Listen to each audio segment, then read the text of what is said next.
2022년 사순절 특별연합 기도회에 참여하신 여러분 안녕하셨습니까?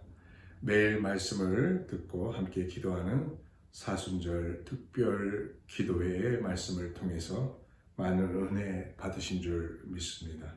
저는 3월 25일 금요일 새벽 말씀을 담당한 남부 뉴저지 체리 생존교회를 담임하는 최무림 목사입니다. 오늘 여러분이 함께 통독하실 말씀은 30장과 31절입니다. 그 중에서 오늘 핵심적으로 은혜 받으실 말씀은 출애굽기 30장 1절로 10절의 말씀이 되겠습니다. 제가 봉독해 올립니다. 너는 분향할 제단을 만들지니 곧 조각목으로 만들되 길이가 한 규빗, 너비가 한 규빗으로 네모가 반듯하게 하고 높이는 2규빗으로 하며 그 뿔을 그것과 이어지게 하고 제단 상면과 전후 좌우면과 뿔을 순금으로 싸고 주위에 금태를 둘을 찌며 금태 아래 양쪽에 금고리 둘을 만들되 곧 그 양쪽에 만들지니 이는 제단을 매는 채를 꿰을 곳이며 그 채를 조각목으로 만들고 금으로 싸고 그 제단을 증거궤 위 속죄소 맞은편 곧 증거궤 앞에 있는 휘장 밖에 두라. 그 속죄소는 내가 너와 만날 곳이며 아론이 아침마다 그 위에 향기로운 향을 사르되 등불을 손질할 때에 살을 찌며 또 저녁 때 등불을 켤 때에 살을 찌니 이 향은 너희가 대대로 여호와 앞에 끊지 못할지며 너희는 그 위에 다른 향을 사르지 말며 번제나 소제를 드리지 말며 전제에 술을 붓지 말며 아론이 1년에 한 번씩 이 향단불을 위하여 속죄하되 속죄제의 피로 1년에 한 번씩 대대로 속죄할지니라. 이 제단은 여호와께 지극히 거룩하니라. 아멘. 오늘 봉독한 말씀을 가지고 은혜 받으실 첫 번째 내용은 1절에 보면 너는 분향할 제단을 만들지니 그랬습니다. 분향할 제단을 만들지니 출애굽기를 읽었거나 앞서 설교를 들으신 분들은 이스라엘 역사 가운데 애굽을 탈출한 이야기를 다 아실 줄 믿습니다. 애굽에 있었던 이스라엘 백성들이 애굽에서 나와 홍해바다를 육지처럼 건넌 후에 광야를 만나게 되는데 광야에서 모세를 통하여 하나님은 십계명을 주시고 성막을 만들게 하십니다. 성막을 중심으로 이스라엘 백성들이 진을 치고 머물거나 또 그 성막을 중심으로 전진하게 하셨습니다. 이것이 광야 같은 이 세상을 사는 하나님의 백성들이 살아가는 모습과 같다고 할 수 있습니다. 하나님을 중심으로 사는 우리의 믿음의 생활이 교회 생활과 연관되어 있다는 것입니다. 그렇게 성막을 구체적으로 만드는 것을 모세에게 알려주신 하나님은 성막 안에 놓을 제단을 만들도록 했습니다. 성막 안에 촛대도 있고 그리고 떡상도 있고 분향단도 있었습니다. 근데 오늘의 말씀은 이 분향단에 집중하면서 서로 은혜를 받고 기도하도록 하겠습니다. 두 번째 생각할 것은 뭐냐면 이 분향단은 향을 피워 놓는 곳입니다. 이 의미는 요한계시록 8장 3절부터 말씀을 보면 또 다른 천사가 와서 제단 곁에 서서 금향로를 가지고 많은 향을 받았으니 이는 모든 성도의 기도와 합하여 보좌 앞 금 제단에 드리고자 함이라. 향연이 성도의 기도와 함께 천사의 손으로부터 하나님께 올라간다. 그렇게 했습니다. 이처럼 분향단의 의미는 성도의 기도를 말하는 것이 성경적으로도 분명하고 여러분도 그렇게 아실 것입니다. 하나님의 놀라우신 사랑과 은혜 가운데 분향단을 만들지니 했습니다. 그것은 기도의 성도들이 되라는 말씀과 동일하다고 볼 수가 있습니다. 이 기도에 하나님 앞에서 올라가는 향이 이렇게 위로 올라가듯이 우리의 기도는 하나님께 위로 올라간다는 사실을 알게 됩니다. 그러므로 사랑하는 성도 여러분, 이 아름다운 분향단을 만들어 갈 수 있기를 바랍니다. 세 번째 생각할 것은 뭐냐면 분향단을 무엇으로 어떤 모양으로 어떻게 만들었나 하는 겁니다. 자, 먼저 생각할 것은 재료는 조각목입니다. 조각목은 당시에 이렇게 이스라엘 백성들이 광야 생활 속에서도 이동하면서 나무를 흔히 구할 수 있었던 것입니다. 그 흔히 구할 수 있는 것을 가지고 하나님 앞에 단을 쌓는 거죠. 이것은 뭐냐면 너무 어려운 것, 너무 힘든 것, 그것이 아니라는 것입니다. 분향단을 만들 수 있다는 것은 이렇게 흔한 재료를 가지고 만들 수 있는 겁니다. 우리가 주님 앞에 나와서 단을 쌓는 것, 하나님 앞에 기도하는 것, 그렇게 특별한 것이 아닙니다. 일상생활 속에서 쉽게 우리가 이와 같은 것을 할 수가 있다고 하는 겁니다. 그런데 그 크기가 한 규빗은 요 손끝에서 팔 뒤꿈치를 한 규빗이라고 하는데, 어떤 분은 뭐 30cm라고도 하기도 하고, 어떤 분은 40cm라고도 하기도 하고, 뭐 그렇게 크기가 정확하게 어떤 것인지는 우리가 모르겠으나 대략 그렇게 위면으로 볼 때는 정사각형이 되고, 높이는 두 규빗이라고 했으니까 위쪽으로는 높은 곳이죠. 그 위에다가 이렇게 뿔 모양을 만들고 그 모든 것들을 금으로 다 입혔습니다. 그러니까 평범한 것이 하나님 앞에 드리는 아름다운 구별된 것으로, 거룩한 것으로 만들어진다는 것이죠. 우리 평범한 성도들이 하나님과의 삶 속에서, 이 광야 같은 삶 속에서 정말 거룩하고 아름다운 삶이 될 수 있었다는 것은 바로 우리의 평범한 삶이 하나님 앞에 구별되어 드림으로 이와 같은 것이 금처럼 거룩한 아름다운 구별된 모습의 삶이 된다는 사실을 알게 됩니다. 성도가 기도할 때 여기 힘이 있는데 그 힘의 상징이 그 네모 반듯한 내 귀퉁이에, 내 모서리에 뿔 같은 것을 만들어라 했습니다. 뿔이 상징하는 것이 무엇입니까? 이것이 힘이 있는 것이죠. 여호수아 10장 12절에 보면 이스라엘 군사들이 여호수아와 함께 아모리 사람들을 칠 때 여호수아가 기도하는데 힘차게 기도합니다. 태양아 머물러라, 달아 멈추어라. 그래서 그 기도를 통해서 정말 승리를 가져온 것을 볼 수가 있습니다. 사도행전 3장 6절에서 보면 제9식 기도 시간에 기도하러 올라갔던 베드로가 나면서부터 걷지 못하는 한 사람을 만나게 됩니다.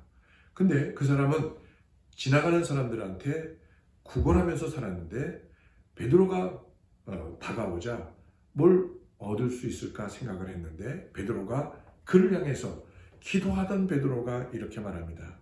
은과 금은 내게 없거니와 내게 있는 것으로 내게 주노니 나사렛 예수 그리스도 이름으로 걸어라. 여러분, 이렇게 강력한 힘과 능력이 어디서 생깁니까? 기도하는 곳 가운데서 생긴다고 하는 것이죠. 기도의 능력은 이와 같이 놀라운 역사가 일어납니다. 바울과 실라가 복음을 전하러 가다가 빌립보 감옥에 갇히게 됩니다. 그 감옥에서 갇혔을 때 바울 사도는 원망하고 불평한 것이 아니라 그 밤중 한밤중 중에 하나님을 찬미하고 기도했습니다. 그랬을 때 놀라운 역사가 일어나는데 이 땅이 요동하면서 모든 묶였던 것이 풀리고 옥문이 열렸습니다. 여러분, 그 사도행전 16장의 기록 속에서 놀라운 일들이 일어나는데 거기를 지키던 간수장이 모든 죄수가 다 나간 줄 알고 스스로 목숨을 끊으려고 했을 때 바울 사도가 우리가 다 여기 있다, 그러니까 그렇게 하지 마라, 이렇게 했을 때, 그러면 우리가 내가 어떻게 구원을 얻을 수 있습니까? 했을 때 주 예수를 믿으라, 그리하면 너와 내 집이 구원을 얻을 것이다. 그 말에 그 간수가 예수 그리스도를 믿고, 그리고 바울과 실라를 데려다가 그 맞아서 상처난 데를 씻기고 복음을 듣는 놀라운 역사가 일어나서 감옥이 바로 전도하여 교회가 되는 놀라운 역사를 우리는 보게 됩니다. 사랑하는 여러분, 이와 같이 기도는 힘이 있는 겁니다. 하나님 앞에 영광을 올려드리게 되는 것이지요. 하나님의 놀라운 은혜 가운데 광야 같은 세월 속에서 우리가 능력을 받아서 우리가 하나님 앞에 영광을 돌릴 수 있는 길은 바로 뭐냐? 바로 이와 같이 하나님 앞에서 기도하는 기도의 생활입니다.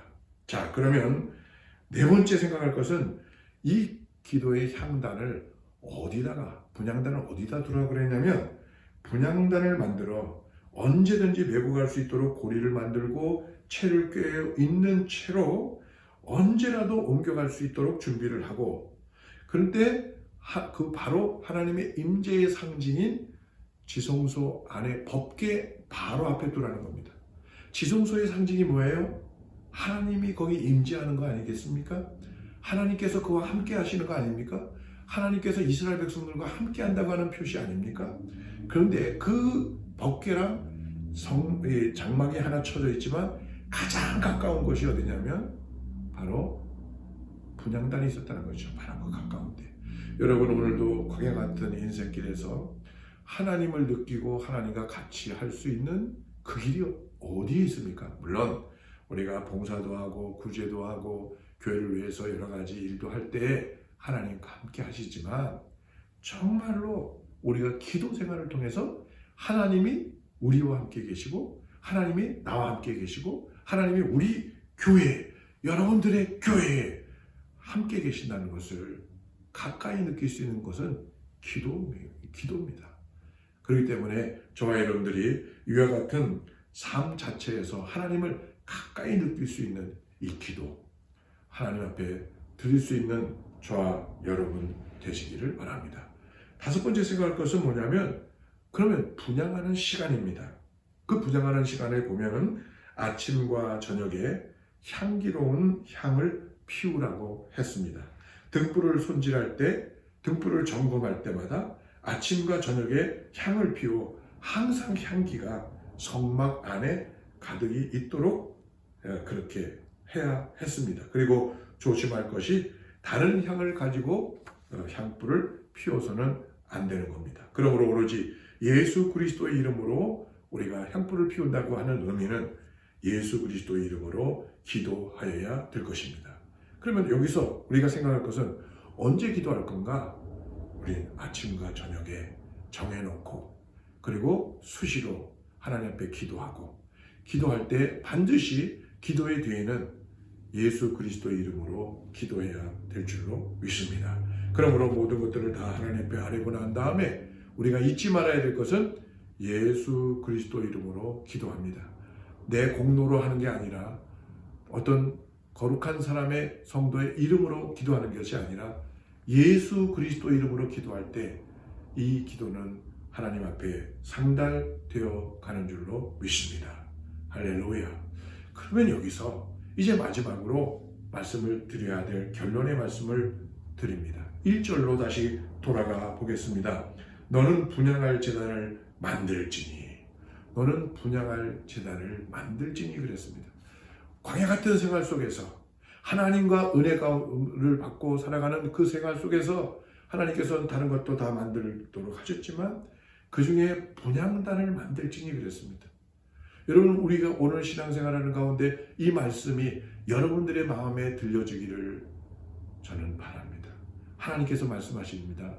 너는 분향단을 만들어라. 그러면 이 분향단을 만들어야 되는 의미가 무엇입니까? 하나님께 드리는 기도를 드리는 것입니다. 여러분, 우리가 한국교회가 부흥운동이 일어났을 때 다른 많은 지역에서도 마찬가지지만 기도와 함께 일어났습니다. 지금도 여러분들이 그렇게 하시리라 믿습니다만은 한국에 기도하는 습관이 제일 먼저 새벽 기도 운동이 일어났습니다. 여러분, 새벽에 남들보다 먼저 일어나서 제일 먼저 예배당을 찾고 예배당에서 설교 말씀도 듣기도 하지만, 그러나 일찍 일어나서 새벽에 기도하는 거죠. 부흥의 역사가 일어났던 곳곳마다 있었던 운동이 뭐냐면 새벽 기도 운동입니다. 하나님의 놀라운 역사가 있죠. 미국에서는 미국의 부흥운동이 일어났을 때 오전과 오후에 가장 중앙인 그 정오 기도회가 있었습니다. 그래서 직장 생활하는 가운데 근처 교회에 다 가서 그들이 모여서 정오기도회를 했던 거예요. 지금은 미국 땅에서 정오기도회를 찾아볼래야 찾아볼 수 없습니다. 그러나 미국 교회가 부흥했었을 때 직장에서 가장 가까운 교회를 찾아서 점심시간에 모여서 정오기도회를 했던 거예요. 또한 우리가 찬양기도회가 있죠. 찬양 부르면서 기도하고 찬양 부르면서 하나님 앞에 영광을 돌리고 그렇게 기도하는 거 있죠. 또한 릴레이 기도가 있습니다. 여러 기도의 제목을 가지고 서로 시간을 내어서 이 시간 다음에는 누가 기도하고 그 다음 시간에 누가 기도하고 그러면서 계속 교회 문제와 나라와 국가를 위해서 가정을 위해서 계속해서 기도하는 그런 릴레이식 기도가 있었습니다. 통성기도 있죠. 우리 한국 사람들 특별히 주요 삼창합니다. 어떤 사람은 무슨 만세 삼창도 아니고 주요 삼창을 왜 하느냐 그러는데 여러분 다니엘이 이제 멀리 예루살렘을 떠나서 가 있었을 때 예루살렘을 향해서 창문을 열어두고 하루에 기도하면서 3번씩 주여 들으소서, 주여 용서하소서, 주여 들으시고 행하소서, 주여를 외치면서 간절하게 기도했던 것을 볼 수 있습니다. 우리가 이렇게 통성으로 힘을 합쳐서 하는 기도, 부흥의 역사가 일어났습니다. 어떤 사람은 새벽 기도 때 정말 통곡하면서 기도하는 통곡의 기도가 있었습니다. 회개할 때 기도했죠. 그랬더니 새벽에 어느 분이 오셔갖고 콕콕 찌르면서 왜 울어? 하나님 안 돌아가셨어? 그러더랍니다. 여러분, 하나님의 놀라우신 은혜 가운데 우리가 기도할 때 회개의 역사가 일어났습니다. 통곡의 역사가 일어났습니다. 그랬을 때 놀라우신 부흥과 은혜의 역사가 일어났던 것이죠. 또한 우리는 시간만 나면 산으로 올라갔습니다. 우리 또 한국에서는 대한민국에서는 산이 많아서 그 산에 올라가서 저들이 밤을 새면서 기도했습니다. 그리고 거기서 철야 기도를 했습니다. 여러분, 하나님의 은혜 가운데 이런 기도를 통해서 한국교회가 부흥하고 각 세계의 많은 교회들이 부흥했던 것을 알 수가 있습니다. 그러므로 사랑하는 여러분, 우리가 이런 것들을 우리 회복합시다. 물론 이렇게 통성기도 말고 또 이렇게 무슨 산에 올라가서 말고 요란하게 통곡하는 기도 말고 묵상기도도 있습니다. 성경을 읽으면서 그 속에서 깨닫는 가운데 묵상으로 기도하면서 주님 앞에 나갑니다. 바로 기는 하나님의 놀라우신 은혜 가운데 오늘의 이 말씀을 들으시기 바랍니다. 너는 분향단을 만들지니. 광야 같은 생활 속에서 하나님과 가장 가까이 할 수 있고 승리할 수 있는 신앙생활이 바로 기도 생활입니다. 그 분향단이 여러분들은 있으십니까? 여러분들 돌아가셔서 여러분들이 집안에다가 여러분들 혹시 옷장 같은 데다가 또는 이렇게 골방 같은 게 하나가 있다면 아니면 옥상 같은 데가 있다면 여러분들 아니면 바깥에 이렇게 조용한 곳에 여러분들이 주님을 만나는 기도의 시간이 있습니까? 그것이 분향단입니다. 그 분향단을 통해서 하나님을 만나주시고 축복해 주셨습니다. 이스라엘 백성들이 광야 생활에 아무것도 없었던 그런 곳에서 이렇게 분향단을 만들어 하나님 앞에 분향하면서 살았듯이 주의 놀라우신 은혜와 사랑으로 여러분들의 분향단을 만들면서 주님 앞에 기도 생활로 광야 같은 이 세상 속에서 승리하시는 제가 되고 여러분 되시기를 주의 이름으로 축원합니다. 기도하시겠습니다. 하나님 아버지, 정말로 우리의 인생길은 광야길과 같습니다. 그 속에서 하나님께서 성막을 만들게 하시고 그 성막 예수 그리스도를 바라보는 믿음 속에서 우리가 끊임없이 하나님의 현존하시는 가장 가까이의 기도로서 믿음을 가지고 승리하는 삶을 살 수 있도록 축복하여 주셔서 너무나 감사합니다. 하나님 아버지, 우리만의 나만의 이 아름다운 이 분향단을 만들어서 하나님의 나라 갈 때까지 끊임없이 기도하면서 영광 돌리고 교회를 위해서, 가정을 위해서, 나라와 민족을 위해서 주님께 가장 가까이 기도하면서 승리하는 하나님의 종들 다 되게 하여 주시옵소서. 아버지께 감사를 올려드립니다. 각 재단에서, 각 교회에서 아버지 이렇게 분향단을 만들어 기도하는 당신의 사랑하는 종들의 기도를 들어주시고 아름다운 이 향내나는 아버지 하나님의 기도를 통해서 주님 응답하여 이 엄청난 세상에서 주님께서 함께하여 주시는 놀라운 축복으로 모두가 승리하게 하여 주시옵소서. 우리 주 예수님의 이름으로 감사하고 간절히 기도하옵나이다. 아멘.